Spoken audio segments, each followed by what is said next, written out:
À ce séminaire gouvernemental tenu à Kintélé, le Premier ministre Clément Mwamba a rappelé à ses 35 ministres que l'accord conclu entre le Congo et le Fonds monétaire international est contraignant. Pour mieux le mettre en œuvre, il est important de comprendre clairement les modalités de ce programme financier. Le 11 juillet, toutes les conditions suspensives étant levées, et il y en avait beaucoup, nous nous retrouvons ici pour nous mettre d'accord.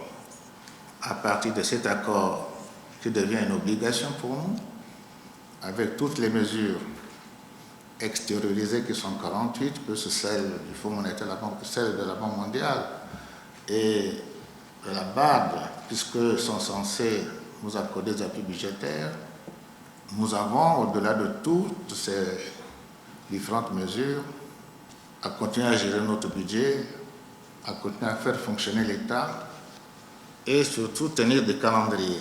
Cet échange inédit entre les membres du gouvernement a été aussi un moment d'analyser entre autres le suivi de l'exécution de l'accord, les actions prioritaires, la stratégie de la structuration de la dette et surtout de s'approprier les 48 mesures imposées par le FMI. Il appartient au gouvernement de s'approprier toutes les exigences du Fonds monétaire international, de se réunir tel qu'on a pu faire, pour essayer de discuter sur les mesures à mettre en œuvre. Et comme dit le Premier ministre, nous n'avons pas droit à l'échec et il faut s'y prendre à temps.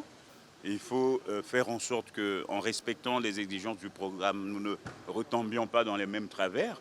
Le gouvernement, qui est en phase de stabiliser la situation macroéconomique du pays, prévoit, après ce séminaire, d'accomplir d'autres réformes complexes pour atteindre des résultats susceptibles d'améliorer les conditions de vie des Congolais. Première évaluation de la mise en œuvre de cet accord, fin décembre 2019.